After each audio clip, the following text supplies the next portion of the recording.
আপনার কোন নাফরমান বেঈমান যেন আমার নজরে প্রথমেই না পড়ে, এই জন্য সে আস্তে আস্তে চোখ নেয়। আমি হুজুরের বয়ানে শুনছি তোমাকে শুকুরে ঘৃণা করে, কুকুরে ঘৃণা করে। তাহলে বলো বাবা, নেন পানির জগ নেন, এটা নেন। তাহলে এই জন্য বাপ কেন নামাজ পড়ো না? কারো কাছ থেকে ইজ্জত পাইছো? একটা ছেলে বলো যে হুজুর আমি নামাজ না পড়ার কারণে আমারে মানুষ অনেক সম্মান করছে? কেউ পাইছো কিনা একটা ইজ্জত? তাহলে এটা কি ধরনের জীবন তুমি বোঝো না? আমরা বুঝি না আমাগরে মানুষ মহব্বত করে না এটা আমি বুঝি না? কথা কও না দুলাল, আমি এটা বুঝি কিনা, তুমি বুঝো কিনা? তো মানুষের অনুভব হয় না? এটা তো অনুভব হওয়ার বিষয় যে আমার তো একটা বুঝ আছে যে মানুষ আমারে ভালোবাসে কিনা, ঠিক কিনা বলেন না কেন? আমারে এই হাজি সাহেব যদি মহব্বত না করতো তো আমি প্রতি বছর আইলাম কেন? 50,000 টাকার জন্য নাকি 1 লাখ টাকার জন্য? এখানে আমি না মেয়ে বিয়ে দিছি এখানে মিয়া, তাইলে ভালোবাসার জন্য, আল্লাহর জন্য, মহব্বতের জন্য। তাহলে বুঝা গেল তোমরা ছেলেরা বাবা, আমি রাত হয়েছে এই জন্য দেরি করতে চাই না।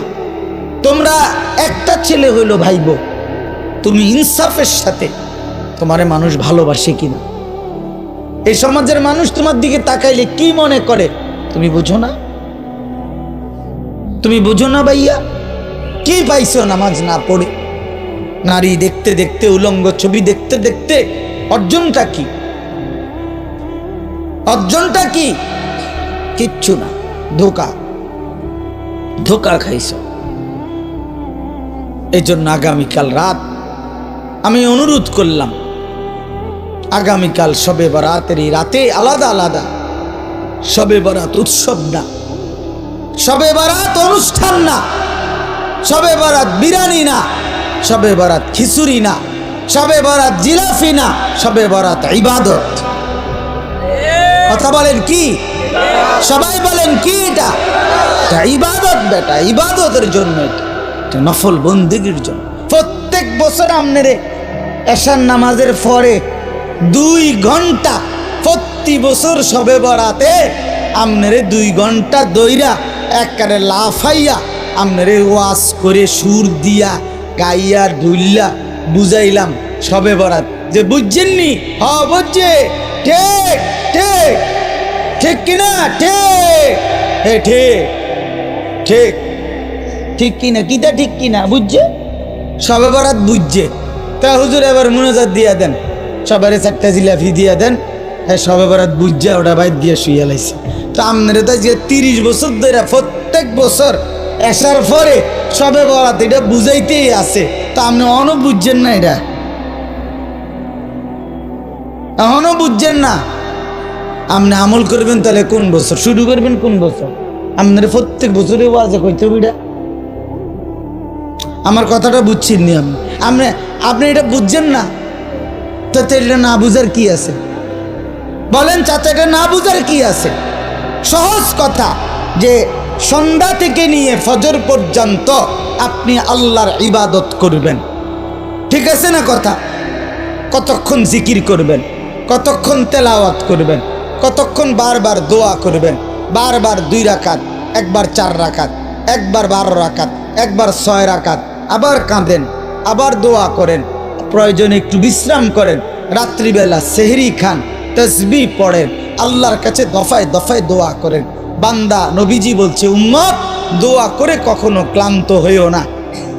দোয়া করতে করতে দা কইছি হুজুর একবারে লম্বা করে বিস্তারিত সব কইয়া লইছি আল্লাহরে, না না, আল্লাহ বলছে বান্দা বারবার বলো, বারবার বলো, বারবার বলো, বারবার বলো। তুমি বলবা যতবার আমি শুনবো ততবার, আমি শুনবো ততবার। তুমি বলতে থাকো, তুমি বলতে থাকো। ফাওয়াল্লাহি লা ইয়ামাল্লাল্লাহু হাত্তা তামাল্লু। আল্লাহর নবী বলেন, বুখারীর হাদিস, আল্লাহর কসম উম্মত তোমরা চাইতে চাইতে ক্লান্ত হয়ে পড়বা, আল্লাহ দিতে দিতে ক্লান্ত হবে না। আল্লাহ ক্লান্ত হয় না, তুমি বলতে থাকো। তাহলে সারা রাত প্রত্যেকে মসজিদে বারান্দায়, ঘরে, আপনার যেমনি সুবিধা হয়, যার যেমনি সুবিধা হয়, যে যেখানে যতক্ষণ কুলায়, সবাইরে বরাবর করার কি দরকার? বরাবর করার কি দরকার? বয়স্ক মানুষের শরীরের সক্ষমতা আর জওয়ানের সক্ষমতা বরাবর। তাইলে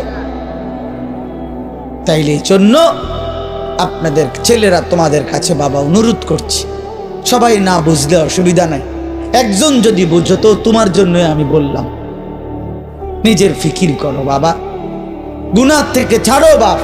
জীবনটা সুন্দর না করলে আমরা মরেই যাব, এটাই সত্য।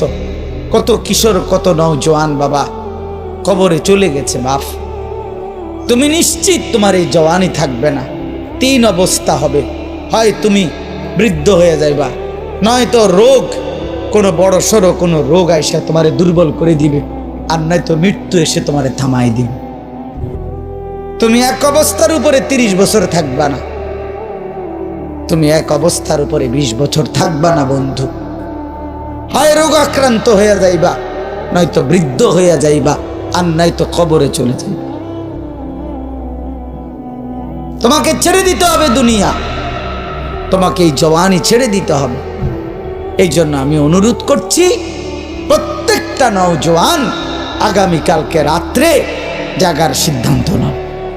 বলো ইনশাআল্লাহ, তোমার মতো করে দিনে প্রয়োজনে একটু ঘুমায় নাও, দিনের বেলা জোহরের পরে আসরের আগে একটু বিশ্রাম করে নাও, কোনো অসুবিধা নেই। রাত্রি যাতে জাগা যায়, মানে রাত্রি একটু বেশি জাগবার আশায় দিনে একটু বিশ্রাম করে নেয়। মানুষ বড় পরিশ্রম করার আগের থেকে তো প্রস্তুতি নিয়ে নেয়। সেনাবাহিনীওয়ালারা বলে আর্মির ট্রেনিংয়ের মধ্যে কঠিন প্রশিক্ষণ, সহজ যুদ্ধ। কঠিন প্রশিক্ষণ, যুদ্ধ সহজ।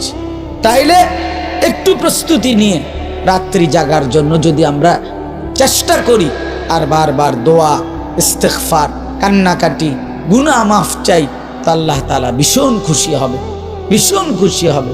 পরের দিন রোজা রাখলে, রোজা তো আলহামদুলিল্লাহ প্রত্যেক আরবি চাঁদের 13, 14, 15 আল্লাহ নবী সাল্লাল্লাহু আলাইহি সাল্লাম রোজা রাখতেন। এই আজকে বৃহস্পতি, শুক্র, শনি, আলহামদুলিল্লাহ আমরা আজকে রোজা রাখছি। আগামীকাল পরশু আমাদের রোজা রাখার, বাসার বিবি বাচ্চা ওরাও রোজা রাখছে। তো এই জন্য মাদ্রাসার ছাত্র ওস্তাদরা রোজা রাখছে, তো এটা আমরা শুরু করে দিছি আলহামদুলিল্লাহ। এই জন্য বললাম, রোজা রাখার চেষ্টা করলে, মাহে রমজান আমাদের সামনে, আল্লাহ তাআলা বড় বেশি মহব্বত করে বলছে, বান্দা রমজান কদর করলে আমি ওয়াদা দিলাম 1 মাসে আমি তোমাদেরকে মুত্তাকি বানিয়ে জান্নাতি বানিয়ে দেব। জান্নাতি বান্দা আমি জান্নাত দিতে চাই, বান্দা আমি জান্নাত দিতে চাই। আল্লাহ তাআলা কোরআনে কতভাবে বলছে, কতভাবে যে আমার বান্দা আমি জান্নাত দিতে চাই, তুমি নেও বান্দা।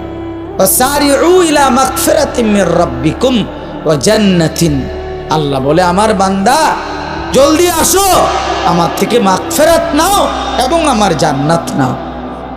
ধরো বান্দা ধরো, আমি দিতে চাচ্ছি তোমার। আল্লাহ নবী সাল্লাল্লাহু আলাইহি সাল্লাম বলছে, হাসরের ময়দানে আল্লাহ জাহান্নামে ফেলে দেওয়ার পরেও ফেরেশতাকে আবার বলবে, ফেরেশতারা আখরিজু মিনান নার মান কানা ফি কলবিহি মিসকাল হাববাতিন মিন খারদালিন মিন ঈমান। আল্লাহ বলবে, ফেরেশতারা এই যে জাহান্নামে যাদেরকে ফেলছো, ওদের ভিতরে আবার তালাশ করো, যদি আমার এমন একজন বান্দাও পাও যার দিলের মধ্যে 1 বিন্দু সরিষার দানা পরিমাণ ঈমান বাকি আছে, তো তাকেও জাহান্নাম থেকে তুলে আমার জান্নাতে দিয়ে দিন। কি পরিমাণ আল্লাহ পাক জান্নাত দিতে চায়। আমরা হাদিসে পড়ছি, আল্লাহর নবী সাল্লাল্লাহু আলাইহি সাল্লাম বলছেন, 2 ব্যক্তিকে আল্লাহ তাআলা জাহান্নাম থেকে উঠাবে, জাহান্নাম থেকে তুলে আনবে, তুলে আইনা মাঝখানে জান্নাত এবং জাহান্নামের মাঝখানে খালি জায়গায় রাখবে। রাখবার পরে, মানে বসাইবার পরে, একবারে হাদিস এটা, বসাইবার পরে আল্লাহ আবার বলবে ওই 2 জনকে, যাও জাহান্নামে আবার ঝাঁপ দাও, মানে আবার যাও জাহান্নামে যাও। তো একজন এক দৌড়ে জাহান্নামের দিকে যাই, এই জাহান্নামে ঝাঁপ দিব। আর আরেকজন আস্তে আস্তে হাইটা হাইটা 2 কদম হাঁটে আর পিছন দিকে আবার তাকায়, আবার 2 কদম হাঁটে পিছন দিকে তাকায়, এইভাবে একটু একটু করে হাইটা হাইটা জাহান্নামে গিয়া পড়বে।